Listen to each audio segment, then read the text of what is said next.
আল্লাহ আল্লাহ আল্লাহ আল্লাহ আল্লাহ আল্লাহ আল্লাহ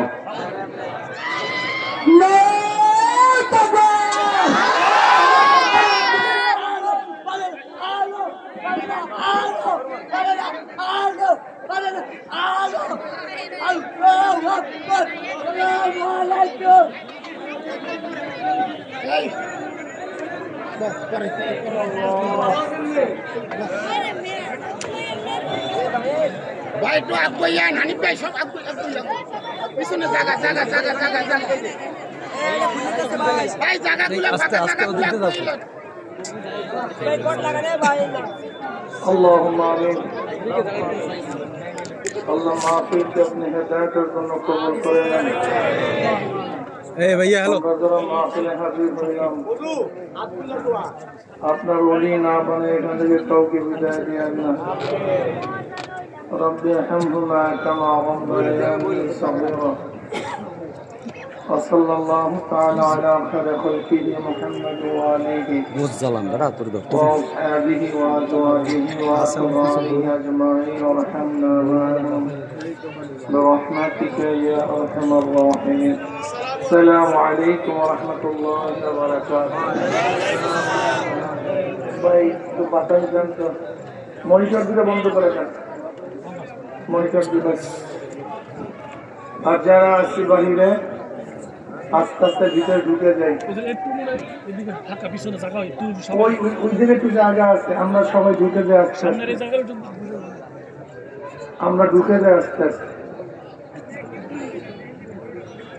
আর আমার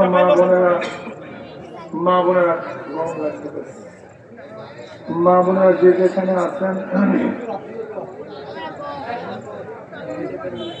মা বোনেরা যে যেখানে আছেন নিরিবিলি জায়গায় বসে যান, একেবারে নিরিবিলি জায়গায় বসে যান। আমি সংক্ষিপ্ত কিছু সময় আলোচনা করব, বয়ান করব, এরপরে মোনাজাত তওবা করি, আখিরি মোনাজাত দিয়ে যার যার মধ্যে বিদায় হয়ে যাবে। কাজে যেহেতু রাত্রি বেশিক্ষণ হবে না, এর জন্য যে যেখানে আজকে আরেকটু জমে জমে বসে যায়, টেবিলে সরাই না, পিছনে দিয়ে দেয় মানুষদের। আলহামদুলিল্লাহ আলহামদুলিল্লাহ নাহমাদুহু ওয়া নাস্তাঈনুহু ওয়া নাস্তাগফিরুহু ওয়া নাউযু বিল্লাহি মিন শুরুরি আনফুসিনা من يهد الله فلا مضل له ومن يضلله فلا هادي له ونشهد أن لا إله إلا الله وحده لا شريك له ونشهد أن محمدا عبده ورسوله أما بعد فأعوذ بالله من الشيطان الرجيم بسم الله الرحمن الرحيم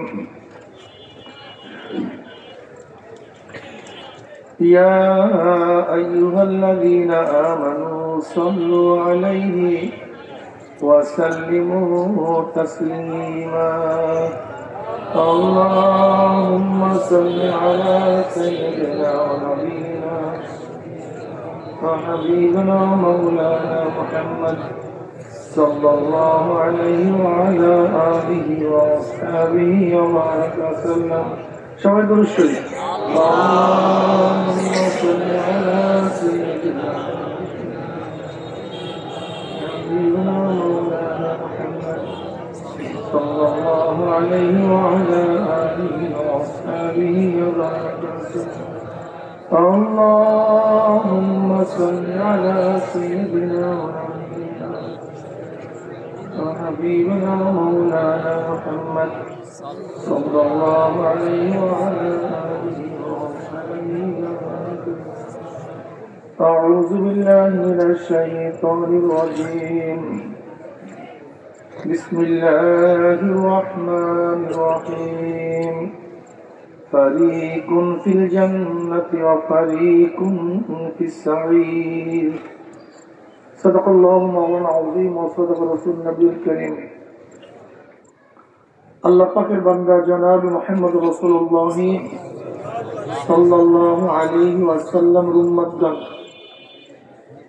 আল্লাহ পাক রব্বুল আলামিন আপনাকে আমাকে দীর্ঘ রাত পর্যন্ত জামিয়াত মাজলিস আল্লাহ قال لا يقم قوم يذكرون الله تعالى إلا حفتهم الملائكة وغشيتهم الرحمة ونزلت عليهم السكينة وذكرهم الله في من عنده رواه মুসলিম। এই মাজলিস অনেক গুরুত্বপূর্ণ। আমি সংক্ষিপ্ত আলোচনা করব। মাওলানা জাবুর সাহেব চমৎকার বয়ান করছেন, আলহামদুলিল্লাহ। আশা করি আপনাদের বুঝেও আসছে এতক্ষণ বয়ানের রেজাল্ট থাকে, নতিজা কি, শেষ কি। এখানে আমরা যত লোক আছি দেখেন না, দুনিয়াতে যত লোক দেখতেছেন, যত লোক আছি, কিয়ামতের ময়দান আমরা সবাই দুই ভাগে ভাগ হয়ে যাবে। কত ভাগে ভাই? দুই ভাগে বিভক্ত হয়ে যাবে। এই দেখেন পলাশপুরে 5 নাম্বার ওয়ার্ডে এই বরিশাল অঞ্চলের যত লোক, বাংলাদেশের গোটা দুনিয়ার যত মানুষ, কয় ভাগে ভাগ হবো ভাই? জোরে বলেন কয় ভাগে? আমি বলি না, কিন্তু আল্লাহ নিজেই বলেন ফারিকুন ফিল জান্নাতি আর ফারিকুন ফিস সাঈর। একদল জান্নাতি আর একদল জাহান্নামী। বলেন একদল কি আর একদল? তার মানে যেহেতু আল্লাহ পাক বলছেন একদল জান্নাতি আর একদল, তা নিশ্চয় জাহান্নামী লোক হবে কি হবে না? বিরাটে কেউ পাবে না, জাহান্নামী লোক হবেই হবে, কোনো সন্দেহ নেই। আচ্ছা বলেন তো, আমাদের বরিশালে জেলখানা নাই? এখানে কেউ জেলখানা যেতে চান? একজনও না। জেলখানায় লোক নাই? জেলখানা আছে, জেলখানা লোকও আছে, কিন্তু আমি যেতেছি, আমি না। কথা বলে আমি না। আচ্ছা আমাদের হসপিটাল আছে না, বরিশাল মেডিকেল, বারিন্দায় জায়গা নেই, কিন্তু আপনি কি চান আপনি হসপিটালে ভর্তি হন? আমি চাই না। রোগাক্রান্ত অবস্থায় হসপিটাল থাকবে এটা আমি চাই না, কিন্তু লোক কথা বলে না। ঠিক জাহান্নামের কথা যেহেতু আল্লাহ পাক বলছেন একদল লোক জাহান্নামে যাবে কি যাবে না, কিন্তু আমি যাইতে চাই না। আপনারা কেউ যাইতে চান ভাই? আমরা কেউ জাহান্নামে যাইতে চাই না। আচ্ছা বলেন তো, আমরা সবাই শিক্ষিত হতে চাই না? কিন্তু সবাই কি শিক্ষিত? আচ্ছা শিক্ষিত ভালো না খারাপ? কথা বলেন, শিক্ষিত ভালো না খারাপ? সবচেয়ে ভালো নাকি ভাই? কিন্তু সবাই শিক্ষিত হই না কেন বলেন তো দেখি? শিক্ষিত হওয়া ভালো সবাই বলবে, কিন্তু সবাই তো শিক্ষিত না। শিক্ষিতের সংখ্যা বেশি না মূর্খ সংখ্যা বেশি? শিক্ষিত ভালো না মূর্খ ভালো? কথা বলে না কেন? তা মূর্খ সংখ্যা বেশি হবে কেন বলেন তো দেখি? বলেন। শিক্ষিত হতে কষ্ট লাগে, আর মূর্খ হইতে কষ্ট লাগে না। শিক্ষিতটা সাধনা লাগে, বকলম থাকতে সাধনার প্রয়োজন হয় না, ঠিক না? দেখছেন অবস্থা? আচ্ছা বলেন তো, জঙ্গল যদি আপনি জমিনের মধ্যে জঙ্গল ফলাতে চান, কৃষি করতে হবে? কৃষি করতে হবে। জঙ্গল ফলাইতে গেলে সার দিতে হবে, চাষ করতে হবে, নিরাইতে হবে। দেখবে জঙ্গলের কোনো অভাব নাই। ওই যে আমরা দেখি আমাদের ক্ষেতগুলিতে বর্ষার সময় রানা বগরা জঙ্গল, মনে হয় যেন সাপের জিবরা চলে, অথচ কেউ চাষও করে নাই, সারও দেয় নাই, ঔষধও দেয় নাই, জঙ্গলের অবস্থা। জঙ্গল ফলাতে কষ্ট লাগে না, সাধনা লাগে না, কিন্তু ফসল ফলাতে কথা বলে না কেন? ময়লার মধ্যে পোকা জন্মাইতে কথা বলে না কেন? সাধনা লাগে না, কষ্ট লাগে না। ময়লা বিস্তার মধ্যে যদি পোকা হয়, পোকা জন্মাইতে, কিন্তু মুরগির বাচ্চা পালতে মনে হয় যে জীবন আর শেষ হয়ে গেল। কথা কয় না। আচ্ছা বলতো, রাস্তায় ঘুমাইতে সাধনা লাগে, কিন্তু বিল্ডিং এ উঠতে, বস্ত্রহীন থাকতে সাধনা লাগে, কিন্তু বস্ত্র পড়তে, ক্ষুধার্ত থাকতে সাধনা লাগে, কিন্তু ভালো খানা খাইতে। কি বুঝলেন? ভালো কিছু করতে, খারাপ কিছু করতে জান্নাত ভালো না খারাপ? কোনো সাধনা লাগবে না। এইটি আমরা বুঝি। আমাদের সমস্যা এখানে ভাই, আমরা জঙ্গল ফলাতে চাই, ফলাই জঙ্গল, দাবি করি ফসল ফলাই, কাজ করি জেলখানার, দাবি করি বালাখানার। কি কথা ঠিক না? শিক্ষিত হলে সাধনা লাগবে, সাধনা ছাড়া শিক্ষিত হওয়া। দেখো কি তুমি পরেশ সাগরের পাশে জজদের বাড়ি, ডিসিদের ঘরগুলি, সামনের গেটে কারওয়ান, ফুলের বাগান, সামনে লেক, বেতাল অবস্থা। ঠিক না? এক ব্যক্তি শহরে আসে গ্রাম থেকে, ছোট বাচ্চা, ছাত্র মানুষ, ও ঘুরতে ঘুরতে দেখে জজ সাহেবের বাড়ি, যেই অবস্থা বাংলু অন্যরকম। জিজ্ঞাসা করছে এই বাড়িটা কার? বলে জজ সাহেবের। ও বাড়িতে গিয়ে বলছে, আব্বু আমি আজকে শহরে গেলাম, সুন্দর একটা বাড়ি দেখছি, ফুলের বাগান, সামনে দারোয়ান, বেতাল অবস্থা, অনেক ভালো লাগছে বাড়িটা। আমি জিজ্ঞাসা করলাম বাড়িটা কার? সবাই বলছে জজ সাহেবের। আব্বু আমি জজ হব, আব্বু আমি আবার তো সেরকম খুশি, তুমি জজ হবে, আমি জজের বাবা হব, কম তো না, আমি জজের কম কথা। এখন বাবা বলতেছে, বাবা তোমার ছাত্র ভাইরে ঘুমাবে, তুমি ঘুমাতে পারবে না, তোমাকে পড়তে হবে। তোমার সাথীরা আড্ডা মারবে, তুমি আড্ডা মারতে পারবে না, তোমাকে পড়তে হবে। তোমার সাথীরা ঘুরবে, তুমি ঘুরতে পারবে না, তোমাকে পড়তে হবে। তোমার শাশুড়িরা খেলাধুলা করবে, তুমি খেলাধুলা করতে পারবে না, তোমাকে পড়তে হবে। এখন ছেলে স্পষ্ট বলছে, আব্বু আমি জজ হবো কিন্তু পড়তে পারবো না। এই ছাত্র হাসিতেছে, দেখে কি বলছে, আমি জজ হবো, পড়তে পারবো না।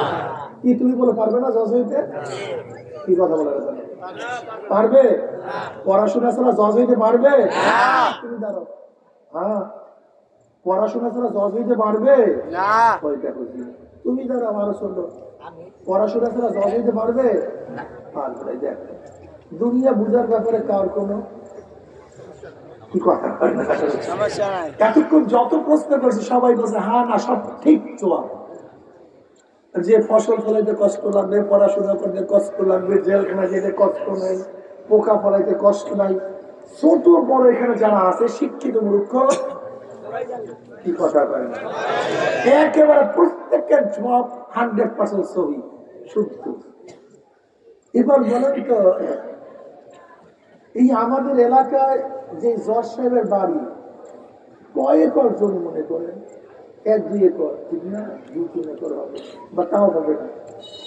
আর আল্লাহ যাকে একটা ছোট্ট জান্নাত দিবে, সেই জান্নাতটা দুনিয়াতে 10 গুণ বড়। কত গুণ বড় ভাই? আচ্ছা আপনারা বলেন যে এখানে ছোট বড় যারা আছেন, আপনারা হয়তো আমরা মূর্খ মানুষ না, মূর্খ বলতে কেউ নেই। পড়াশোনা এক জিনিস, আকল ভিন্ন জিনিস, জ্ঞান ভিন্ন জিনিস। আল্লাহর পরিচয় পাওয়ার জন্য যেই পরিমাণের জ্ঞান প্রয়োজন, আল্লাহ জন্মগত ভাবে প্রত্যেকটা মানুষকে সেই জ্ঞান দিয়ে দিচ্ছেন। প্রত্যেকটা মানুষকে আল্লাহর পরিচয় পাওয়ার জন্য যেই পরিমাণের জ্ঞানের প্রয়োজন, জন্মগত ভাবে আল্লাহ সেই পরিমাণের জ্ঞান প্রত্যেককে দিয়ে দিচ্ছেন। প্রত্যেক আপনি সলিম যাকে বলা হয় সাধারণ জ্ঞান, ভালো মন্দ। জজ সাহেবের বাড়ি 2-1 একর, আর আল্লাহ যাকে জান্নাত দিবেন সেই জান্নাতটা দুনিয়াতে 10 গুণ। আচ্ছা সেই জান্নাত পাওয়ার জন্য কোনো সাধনার দরকার নেই। পলাশপুরের এলাকার বাবা, আমার পর্দারের মা বোনেরা, আজকে পলাশপুর 5 কাঠা জমি, 5 শতক জমি ক্রয় করার জন্য তোমার কি পরিমাণে সাধনা আছে, কি পরিমাণে চেষ্টা আছে আমাকে বলো। আজকে পলাশপুরে 1 তলা একটা বিল্ডিং উঠাবার জন্য তুমি কি সাধনা করছো, কত চেষ্টা করছো জীবনে আমাকে বলো তো। বাদ দাও তোমার বিল্ডিং, একটু আল্লাহ আমাদের হাত তুললাম, যাই না কার মা নাই, বাবা নাই, স্ত্রী নাই, স্বামী নাই, সন্তান নাই, দাদা নাই, দাদু নাই, নানা নাই, নানু নাই। আল্লাহ যত মোমেন মোমনাথ মুজাহিদরা কবরে শিয়ারে সবার কবর আযাবকে মাফ করে দাও। কি আল্লাহ খাস করে কবরস্থানে, এই কবরস্থানে যত মোমেন মোমেনাথ, যত মোমেন মোমেনাথ শুয়ে রয়েছে, যত মুসলিম মুসলমান কবরে শুয়ে রয়েছে, সময় কোন আযাবকে মাফ করে দাও ইয়া আল্লাহ খাস করে আমাদের শাইখ ও মুর্শিদের কবরকে জান্নাতের বাগিচা বানায় দাও মা দাদা সহ তমাম দুনিয়ার মাশাইখদের মাকামকে জান্নাত में बुलंद করে দাও আমাদের আওলা আকবার খাস গোলাম মানুষের কবুল করে নাও رب ارحمهما كما ربياني صغيرا আব্দুল্লাহ তো আল্লাহ ওই ছেলেটার বাবাকে মাফ করে দাও আল্লাহর বাবাকে ক্ষমা করে দাও আল্লাহ আমাদের সবাইকে মাফ করে দাও رب ارحمهما كما ربياني صغيرا وصلى الله تعالى على خير خلقه محمد وآله وأصحابه وأزواجه وأتباعه أجمعين وارحمنا معهم برحمتك يا ছেলে কান্দে মামা করে মেয়ে কান্দে মামা করে ওরে মঞ্চ ভাব তোমার দিব আল্লাহ আল্লাহ কত আলেম ওলামা তিনি হাত তুললাম রে মাওলা আল্লাহ কত আলেম ওলামা তিনি হাত তুললাম রে মাওলা